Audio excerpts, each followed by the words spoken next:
Friends, number system की class में एक बार फिर से आप सभी लोगों का हार्दिक स्वागत है।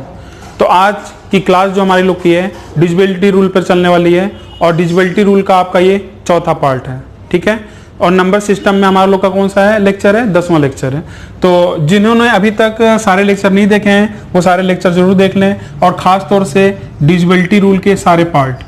तो ये चौथा पार्ट है, इसके पहले मैंने तीन पार्ट इसी में बना दिया है, और इसको मैं इसलिए देखने के लिए कह रहा हूँ क्योंकि एलसीएम एचसीएफ भी आपका मॉर्निंग में 9 बजे आपको वहां पर मिल रहा है। तो इसीलिए डिविजिबिलिटी रूल देखना आपके लिए काफी इंपॉर्टेंट है, क्योंकि कल की क्लास जो आपका होने वाला है एलसीएम एचसीएफ के लिए, वहां पर कल नहीं परसों में एलसीएम एचसीएफ की जो भी क्लास होगी वहां पर आपको ध्यान देना है। वहां पर डिविजिबिलिटी रूल से रिलेटेड हम लोग सारे क्वेश्चन को सॉल्व करेंगे, ठीक है। तो चलिए आज का जो सेशन होने वाला है डिविजिबिलिटी रूल के जो क्वेश्चन है एप्लीकेशन बेस्ड क्वेश्चन, कि कहां कहां हम लोग डिविजिबिलिटी रूल को कैसे यूज कर सकते हैं, तो कुछ झलकी यहां पर आपको मैं दिखाऊंगा, ठीक है। और उसके बाद कुछ ऐसा कॉन्सेप्ट जो फैक्टोरियल वाला कुछ कॉन्सेप्ट है उसको भी देख लिया जाएगा। डिविजिबिलिटी रूल को हम लोग कैसे वहां यूज करते हैं, एग्जाम में क्वेश्चन पूछा जाता है। तो यहाँ पर आज हम लोग दो टाइप के क्वेश्चन करेंगे। एक तो यहाँ पर हम लोग 6 या 7 क्वेश्चन इस टाइप के कहीं ना कहीं आपका ये एलसीएम एचसीएफ से रिलेटेड क्वेश्चन है, लेकिन पूरा डिविजिबिलिटी रूल के अंतर्गत आता है, तो मैं यहाँ पर ही इसको डिस्कस कर रहा हूँ,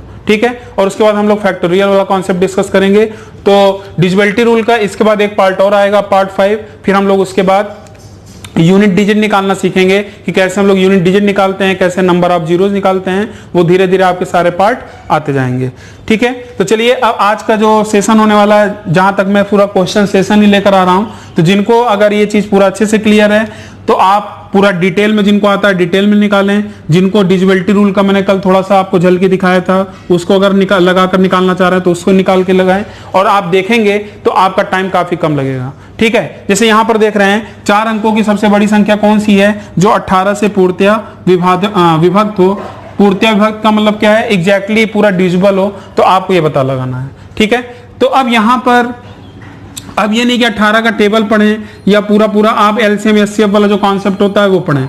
यहां पर बस आपको ये करना है, अगर 18 से ये पूर्णतया विभक्त हो रहा है तो 18 को हम 2 पार्ट में ब्रेक कर सकते हैं, 2 गुणे 9, ठीक है, 2 गुणे 9। तो इसका मतलब जो हमारा ऑप्शन आएगा वो 2 के साथ साथ 9 से भी कटना चाहिए। तो कहीं ना कहीं आप देखिए क्या ये ऑप्शन 2 से कटेगा, नहीं कटेगा। इसका मतलब अब मुझे चेक करना पड़ेगा ऐसा ऑप्शन जो 9 से कट रहा हो, क्योंकि सारे देखिए ऑप्शन 2 से कट रहे हैं। तो 9 से जब आप चेक करेंगे, देखिए ये 9 ये कट गया, 7 दोनों ये कट गया, और ये 2 से भी कट रहा है। इसका मतलब ये ऑप्शन हो सकता है। अभी पूरा ट्रिक नहीं करेंगे। यहाँ देखिए 9 से ये कट गया, 8 2 10, क्या 9 से कट रहा है, नहीं कट रहा है। इसका मतलब ये एलिमिनेट हो गया। देखिए ये भी 9 से कट गया, और कहीं ना कहीं ये भी आपका क्या होगा, ये भी 2 से कट रहा होगा। इसका मतलब ये भी हो सकता है। मतलब 2 ऑप्शन आपके पास आ गए जो 18 से कट रहे थे, एक बी और एक डी। लेकिन यहां पर आपसे पूछा था कि 4 अंकों की सबसे बड़ी संख्या। जब 4 अंकों की सबसे बड़ी संख्या होगी तो अब आप हमें ये बताइए इसमें और इसमें से कौन सी सबसे बड़ी दिख रही है, तो आप यहां पर पता लगा सकते हैं। तो यहां पर आप बताइए कौन सी सबसे बड़ी संख्या दिख रही है। यहां पर आपके सामने दिया है 9990 दिया है, और यहां दिया है 9972। तो कौन सा ऑप्शन होगा, डी ऑप्शन। क्लियर है, क्योंकि यहां पर आप देख रहे हैं यहां पर 9990 और यहां 9972 है, तो इसका जो ऑप्शन होगा क्या हो जाएगा, डी होगा। क्लियर है ना, क्योंकि 18 से पूर्णतः विभक्त हो रही है, तो ये भी आपका 18 से देखिए डिवाइड हो रहा है, 2 से 9 से, और ये भी 2 से 9 से। लेकिन इन दोनों में सबसे बड़ी संख्या कौन सी है, तो इनमें सबसे बड़ी संख्या आपकी ये वाली है। अगर छोटी पूछा होता तो हमारा आंसर क्या हो जाता है, ये वाला। तो काफी लोग ये भी आंसर कर रहे हैं, तो ध्यान रखिएगा डी ऑप्शन होगा। चलिए आगे बढ़ते हैं। वह सबसे छोटी संख्या जिसे 4 अंकों वाली सबसे बड़ी संख्या में जोड़ने पर योगफल 345 से क्या हो जाए, 345 से विभाजित हो जाए, 345 से विभाजित हो जाए। तो इसका मतलब 4 अंकों वाली सबसे बड़ी संख्या लिख लीजिए। 4 अंकों की सबसे बड़ी संख्या क्या होगी, ये।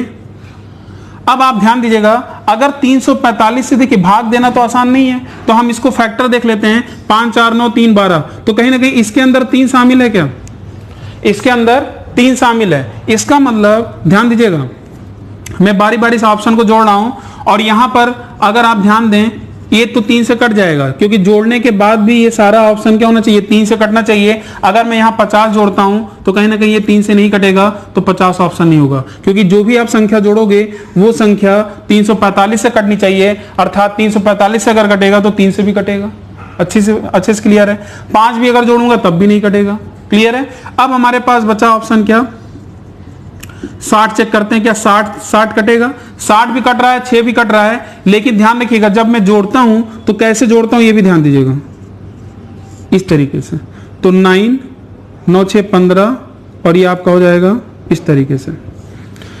अब बताइए यहां पर 3 से तो कट गया, लेकिन जो आपका ये नंबर आ रहा है, क्योंकि 345 में 3 के साथ साथ 5 भी शामिल है, ये भी ध्यान दीजिए, मतलब 5 से भी कटना चाहिए। तो अगर आप 60 जोड़ोगे तो कहीं ना कहीं ये 5 से क्या कटेगा, क्या 5 से नहीं कटेगा, इसका मतलब ये भी नहीं है, ये भी नहीं है, बचा क्या ये।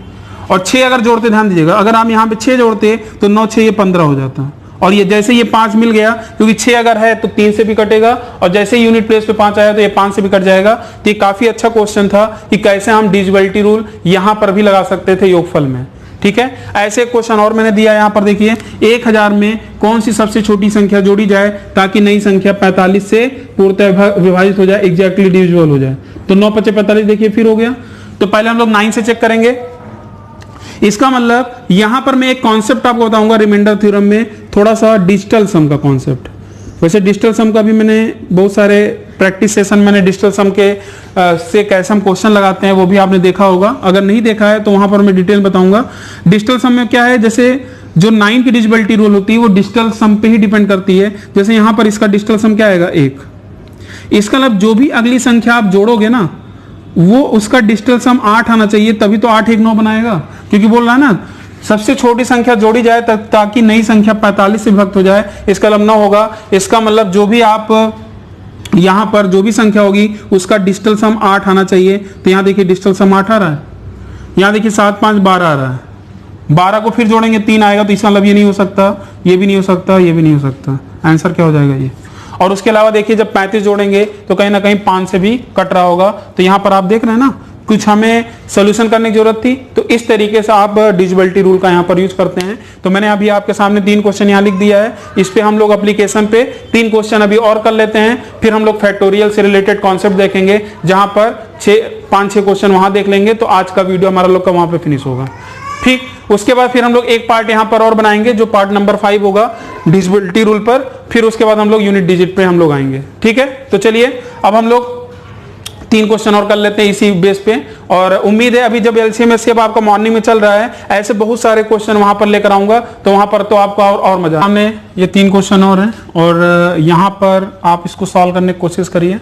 और सभी जगह देखिए डिविजिबिलिटी रूल अप्लाई करना है, और कहीं ना कहीं ये एलसीएम एससीएफ से ही क्वेश्चन है। तो जैसा कि अभी देख रहे हैं कि सारे क्वेश्चन लोग डिविजिबिलिटी रूल से यहाँ पर कर सकते हैं। तो जैसे ये क्वेश्चन है 4 अंकों की सबसे बड़ी संख्या जो 12 18 21 व 28 से प्रत्येक संख्याओं से पूर्णतः विभाज्य हो जाए। तो कल मैंने आपको एक चीज और बताया था कि कैसे हम लोग अपना डिविजिबिलिटी रूल में कैसे प्रायोरिटी ऑर्डर को रिप्रेजेंट करते हैं, तो उसको भी ध्यान से समझिएगा आप। जब भी आप प्रायोरिटी ऑर्डर की बात करें तो उसको आप नोट कर लीजिएगा, जो सबसे जल्दी आप वहां कैच कर सकते हैं। एक तो प्रायोरिटी ऑर्डर में आप सबसे पहले 5 और 25 इसको रखिए जहां भी दिखेगा।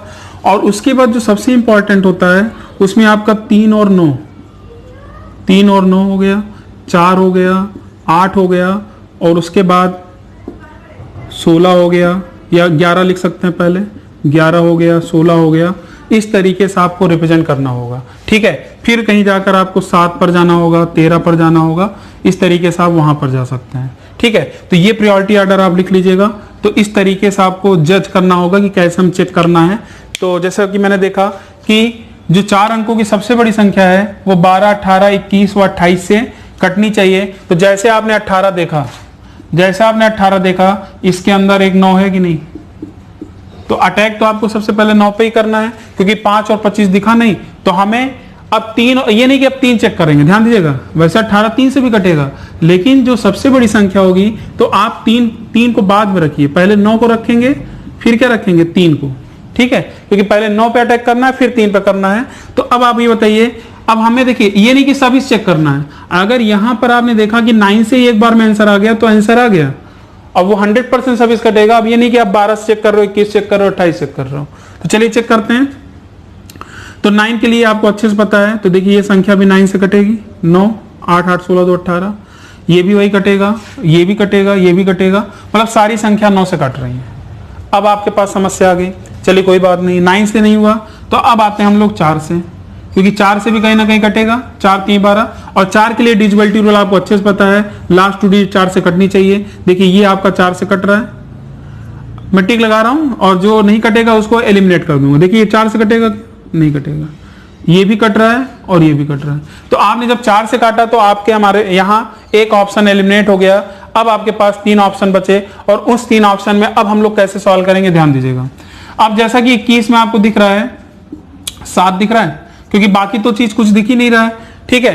तो 3 से चेक करने की जरूरत ही नहीं, क्योंकि 9 से भी नहीं हुआ तो 3 से भी नहीं होगा। तो अब हम लोग 7 से चेक करेंगे। तो 7 के लिए डिविजिबिलिटी रूल क्या होती है आपको अच्छे से बताया था, 3 का पेयर बनाइए, 3 का पेयर बनाने के बाद 9 घटा दीजिए, और जब आप 9 घटाएंगे तो यहां से आपका आएगा 819 आ जाएगा। अब 819 को कैसे हम 7 से ब्रेक करेंगे, तो आपको मैंने अच्छे से बताया था 700 प्लस 119, ये बताया था 700 प्लस 119। 700 देखिए कट गया 7 से, 119 को भी ब्रेक करना चाहते हो तो 119 को भी ब्रेक कर सकते हैं, 70 प्लस 49, तो कहीं ना कहीं देखिए ये 7 से कट रहा है।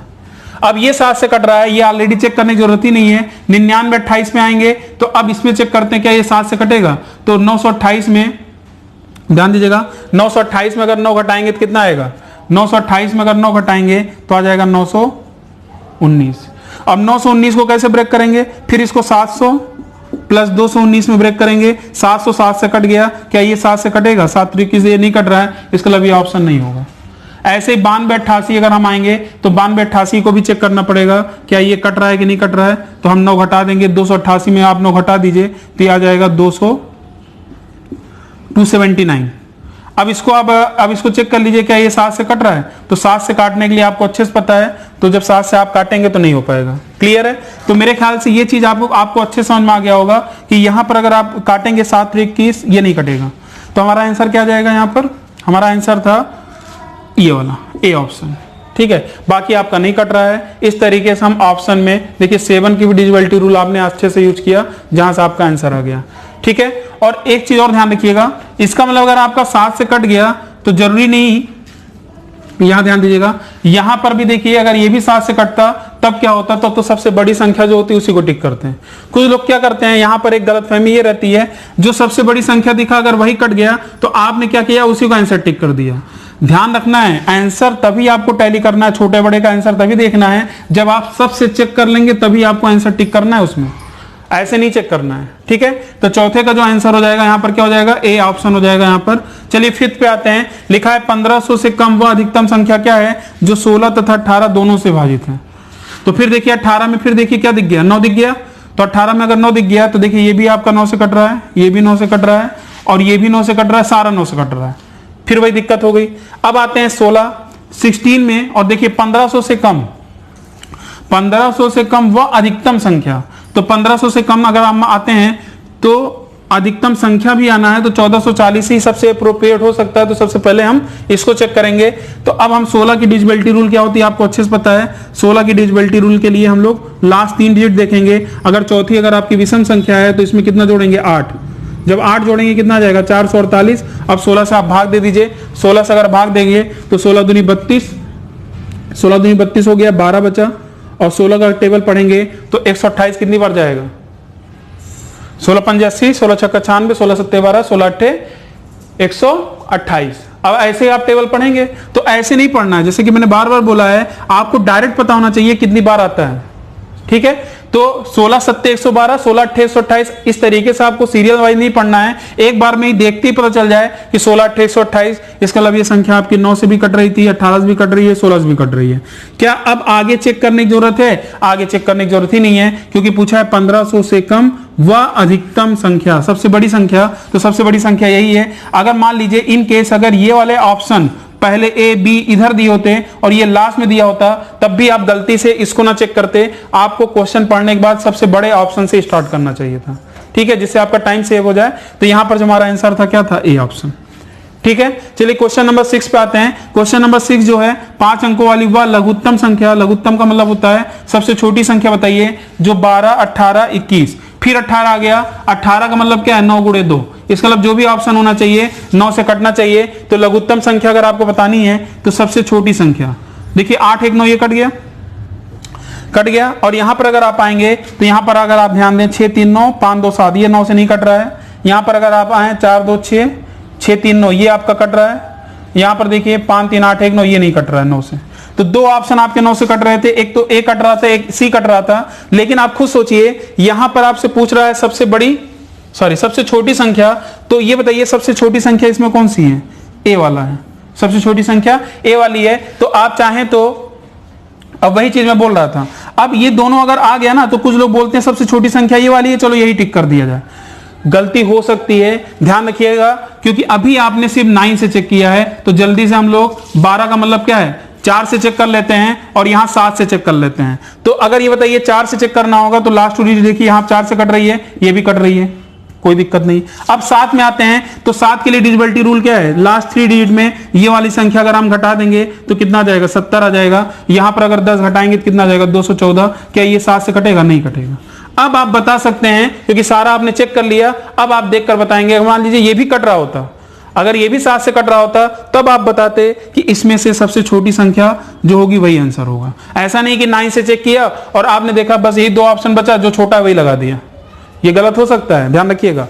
तो यहां पर मैंने 6 क्वेश्चन आपको अच्छे से समझा दिया है, ठीक है। 2-3 क्वेश्चन और छोटे से देख लेते हैं, फिर हम लोग यहां पर फैक्टोरियल वाले कॉन्सेप्ट को यहां स्टार्ट करते हैं, ठीक है। यहां पर देखते हैं, क्वेश्चन है, इनमें से कौन सी संख्या 18 से विभाजित नहीं है? इसका मतलब 18 के अंदर फिर 9 आ गया। तो चलिए देख लेते हैं, 5 4 9 6 3 9, इसका मतलब आंसर एलिमिनेट क्यों? क्योंकि आपसे पूछा है कौन सी विभाजित नहीं है, नॉट एग्जैक्टली डिविजिबल है, ठीक है। आगे देखते हैं, 5 4 9 6 3 9, ये भी नहीं होगा। 5 4 9 6 3 9, ये भी नहीं होगा। यहाँ देखिए 5 4 9 6 3 9, ठीक है। देखिए सभी जगह 9 हो गया, लेकिन अब आखिर इसको नहीं काट सकते, क्यों? यहां ध्यान दीजिएगा, क्योंकि 18 से विभाजित नहीं होनी चाहिए ना। क्योंकि मान लीजिए ये सारी चीजें देखिए, 18 का मतलब क्या है? 2 गुणे 9 होना चाहिए। तो इसका मतलब 9 से तो कट रहा है, लेकिन 2 से नहीं कट रहा है, इसीलिए हमारा जो आंसर होगा डी ऑप्शन होगा। बाकी सभी जगह 9 और 2 सबसे कट रहा था, इसीलिए इस बात का आपको ध्यान रखना है, ठीक है। और वैसे भी देखें, जो हम लोग 9 पे काम किए ना, हम लोग फालतू में काम किए।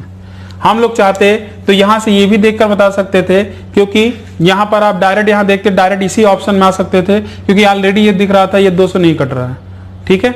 2 से नहीं कट रहा है, और इसका मतलब 18 से विभाजित नहीं होने का मतलब क्या है? तो इसका मतलब आंसर यही हो गया। डायरेक्ट ही देखते ही पता चल गया, मतलब ये सब मुझे चेक करने की जरूरत ही नहीं थी, तो हमने यहाँ ज्यादा टाइम ले लिया। लेकिन आप क्या करेंगे, डायरेक्ट यहाँ देखते ही लगा सकते थे। ये काफी अच्छा क्वेश्चन है, और मैं चाहूंगा कि इसका आप जरूर कमेंट करें, ठीक है। इस क्वेश्चन का आप कमेंट करें, थोड़ी देर में हम लोग डिस्कस कर रहे हैं, तब तक आप इसको करके कमेंट करिए जरूर। और आप कैसे लिखेंगे? 8 का जो भी ऑप्शन है उसको आप लिख लीजिएगा। तो यहाँ पर देखते हैं कि इसका आंसर सही आता है। चलिए, यहाँ पर आपके सामने क्वेश्चन दिख रहा है, इस टाइप के भी क्वेश्चन कई बार पूछे गए हैं, किससे विभाजित है, और ऑप्शन आपके पास है। जब भी अगर ऐसा क्वेश्चन आता है पावर्स में, तो आपका जो सबसे मिनिमम पावर है उसको आप कॉमन ले लीजिए। मैं इसका सोल्यूशन यहाँ पे लिख रहा हूँ कि 3 की पावर 25 आपने कॉमन ले लिया, तो बचेगा क्या? 1 प्लस, और ये बचेगा क्या? 3 की पावर 1 3, और फिर आगे बचेगा 3 की पावर 2 मतलब 9, फिर 3 की पावर क्या बचेगा? 3, और 3 का क्यूब क्या होता है? 27।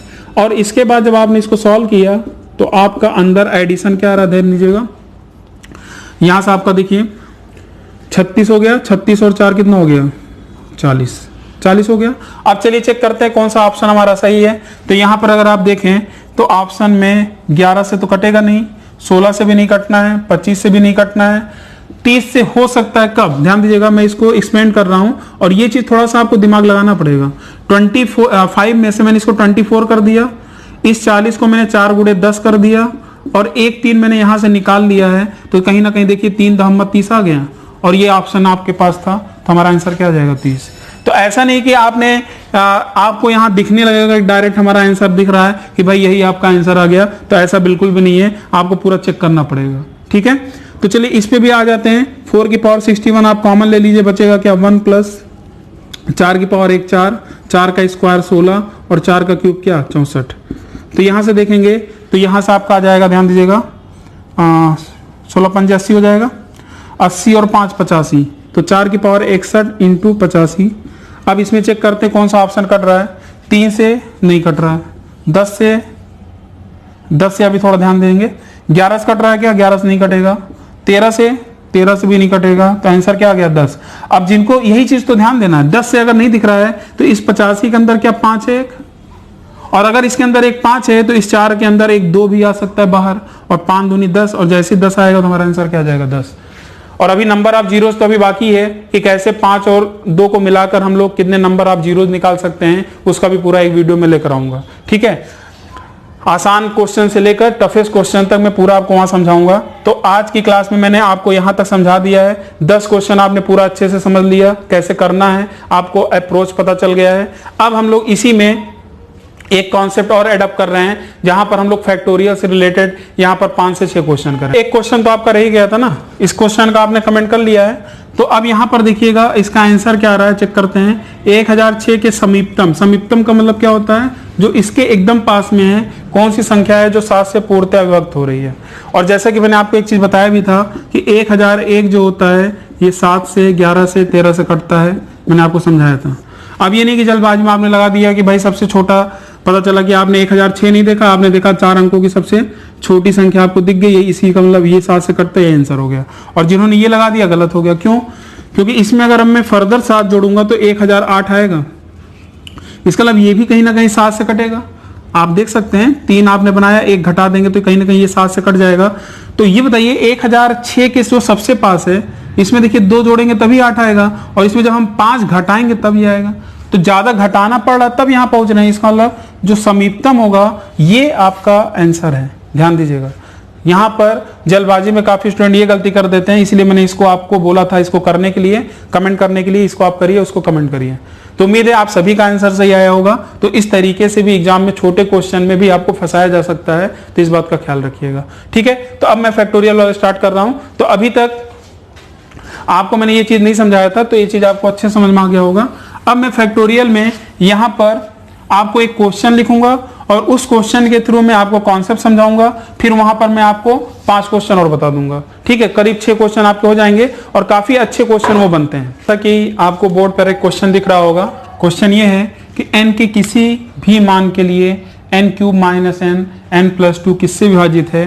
तो इसका मैंने ऑप्शन भी दे दिया है। इस तरीके भी कभी कभी क्वेश्चन आ जाते हैं और ये क्वेश्चन काफी अच्छा भी होता है। और काफी स्टूडेंट क्या करते हैं कि n के किसी भी मान के लिए तो क्या करने लगते हैं, n की वैल्यू 1 पुट किया, 2 पुट किया, 3 पुट किया, तो इस तरीके से करते हैं और जो आ जाता है उसको टिक कर देते हैं। एक चीज ध्यान रखिएगा, अगर इस तरीके से अगर आप टिक करेंगे तो चांसेस हैं गलत होने के ज्यादा। और इनफैक्ट 1-2 क्वेश्चन में भी दिखाऊंगा कि वहां पुट करते करेंगे तो काफी टाइम लग जाएगा। तो इसका जो मेथड होता है वो हम लोग समझने की कोशिश करते हैं। क्या होता है समझिएगा, यहां पर जो ये कॉन्सेप्ट है इसको समझते हैं। जैसे आपके सामने दिख रहा है n³ - n और n+2, इसको आप क्या करेंगे, n³ - n से अगर हम n कॉमन ले लेंगे तो अंदर की साइड n² - 1 बचा, और n स्क्वायर जो -1 दिख रहा है, क्या मैं इसको एक ब्रैकेट में a - b और a+b वाला जो आपने फार्मूला पढ़ा है उसको लिख सकता हूं। बोलिए, तो कहीं ना कहीं आपको ये जो नंबर दिख रहा है, कहीं ना कहीं ये आपका कंसेक्यूटिव नंबर है। सबसे पहले n-1 आता है, फिर n आएगा, फिर n+1 आएगा, फिर n+2 आएगा। तो इसका मतलब ये कहीं ना कहीं 4 कंसेक्यूटिव नंबर में 4 कंसेक्यूटिव नंबर है। अब एक चीज तो ये है कि आप n की वैल्यू कुछ भी पुट करते जाइए और निकालते जाइए, और यहाँ चांसेस हैं शायद आपको टाइम ज्यादा लग जाए, और अगर आ भी जाएगा तो कभी कभी आ भी जाता है, कभी कभी नहीं भी आ पाता है, कभी कभी एक से ज्यादा ऑप्शन मिलने लगते हैं। तो उस केस के लिए आपको ध्यान रखना है, आपको यहाँ पर एक आपको कॉन्सेप्ट पढ़ना पड़ेगा जिसे हम लोग बोलेंगे फैक्टोरियल। फैक्टोरियल को हम लोग हिंदी में बोलते हैं क्रम गुणित, क्रम से गुणा करना। वैसे अभी फैक्टोरियल का भी कॉन्सेप्ट आएगा नंबर ऑफ जीरोज में, तो वहां पर मैं आपको सिखाऊंगा कि क्रम गुणित का मतलब क्या है, वहां पर उस पर भी क्वेश्चन बनता है। तो फैक्टोरियल को हम लोग बोलते हैं क्रम गुणित, इसका मतलब क्रम से गुणा करना, और इसका जो सिंबल होता है ये होता है। ठीक है, एक सिंबल आपका इस तरीके से भी आपने देखा होगा। ये दोनों ही सिंबल्स हम लोग रिप्रेजेंट करते हैं। जैसे इसकी कुछ वैल्यूज हैं, उनको आप याद कर लीजिएगा। पहले तो क्या होता है उसको समझ लेते हैं। जैसे मान लीजिए पहले तो फैक्टोरियल 0 की वैल्यू जो होती है 1 होती है, फैक्टोरियल 1 की वैल्यू क्या होती है 1 होती है, फैक्टोरियल 2 का मतलब होता है 2 गुणे 1, ठीक है, और 2 आ जाएगा। फैक्टोरियल 3 का मतलब क्या होगा 3 गुणे 2 गुणे 1, इसी को बोलते हैं क्रम से गुणा करना। तो कितना जाएगा 6।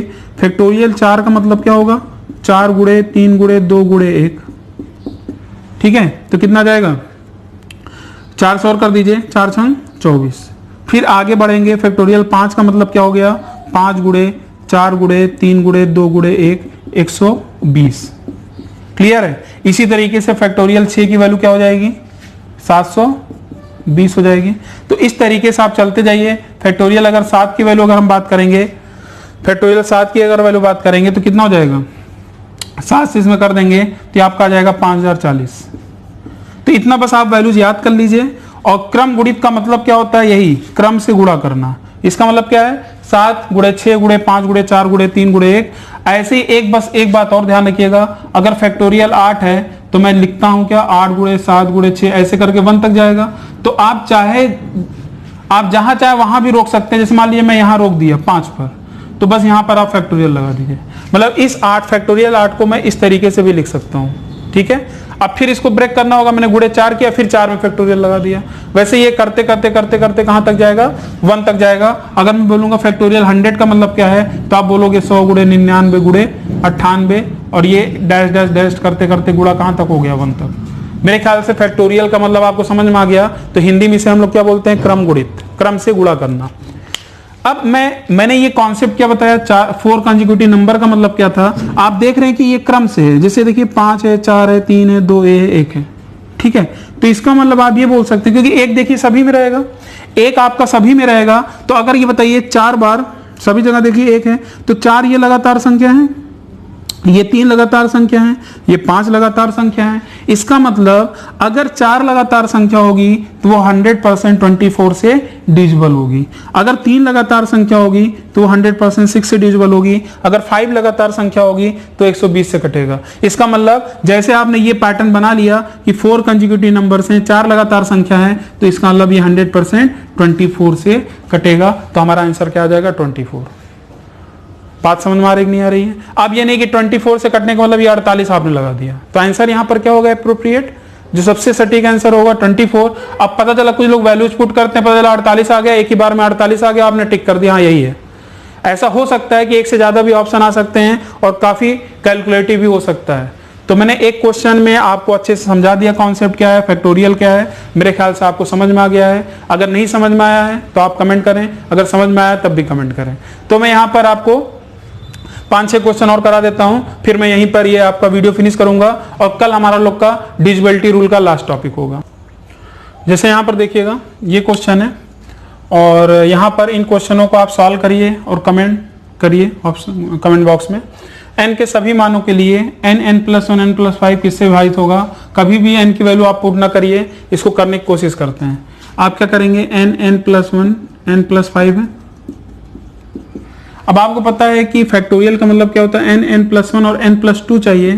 तो क्या मैं n+5 को n+2+3 लिख सकता हूं। अब n+2 में एक बार गुणा कर देंगे n+1 से, तो एक बार ये आ जाएगा। फिर बचेगा क्या, फिर 3 का मल्टीप्लाई हो जाएगा किसमें, 3n n+1 में आ गया। अब आप बताइए, ध्यान दीजिएगा, क्योंकि अब आपके पास यहां पर 2 टर्म आ गया है और ये ऐसा नहीं कि यहां से आप डिसाइड करके तुरंत बता देंगे, आपको दोनों टर्म देखकर ही डिसाइड करना पड़ेगा ये किससे विभाजित हो रहा है। तो यहां पर आप देखिए 3 कंसेक्यूटिव नंबर्स हैं, इसका मतलब ये फैक्टोरियल 3 से डिवाइड होगा। यहां पर देखिए n+1 ये 2 कंसेक्यूटिव नंबर हैं, तो इसका मतलब ये फैक्टोरियल 2 से डिवाइड होगा, लेकिन एक आगे 3 भी लगा हुआ है। तो फैक्टोरियल 3 का मतलब क्या होता है, 6 अभी लिखवाया था। और यहाँ 2 का फैक्टोरियल 2 का मतलब क्या होता है, 2 ही होता है, तो 3 दूनी 6।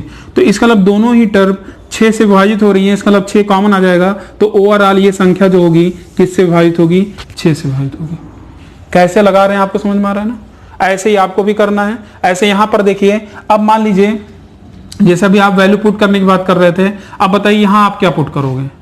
n की वैल्यू आप 1 पुट करोगे 0 हो जाएगा, ठीक है। 2 पुट करोगे 0 आ जाएगा, 3 पुट करोगे 0 आ जाएगा, 4 पुट करोगे 0 हो जाएगा, 5 पुट करोगे 0 हो जाएगा। मतलब इस तरीके से अगर आप करोगे कितना टाइम लग जाएगा। और उसके बाद आंसर भी किस में है, फैक्टोरियल में है, काफी बड़ी संख्या में है। तो ऐसे कैसे आप बता पाएंगे हमारा आंसर क्या है। इसका मतलब ये कॉन्सेप्ट को जानना बहुत ही जरूरी था, तभी तो इस टाइप के क्वेश्चन आप लगा पाओगे, नहीं तो फिर आप वैल्यू पुट ही करते जाओगे और आपको पता ही नहीं चलेगा। अब यहां पर आप खुद समझिए, स्टार्ट जब हम करते हैं तो यहां पर इसको मैं एक्सप्लेन कर रहा हूं, थोड़ा समझिएगा। मैं इसको ब्रेक कर रहा हूं, यहां ध्यान दीजिएगा, मैं यहीं पे कर रहा हूं। n² -1 है तो क्या मैं इसको n-1 n+1 लिख सकता हूं। ऐसे इसको मैं क्या लिख सकता हूं, n-2 n+2। ऐसे ही आप सारा ब्रेक करते जाएंगे और लास्ट में एक जगह आएगा n-5 n+5। बोलिए। अब आप ध्यान दीजिएगा, जो मिनिमम होगा, मिनिमम नंबर, सबसे पहले मिनिमम नंबर क्या आएगा, n-5। फिर आपका आ रहा होगा n-4, कहां से, यहां से। फिर आ रहा होगा n-3, कहां से, यहां से।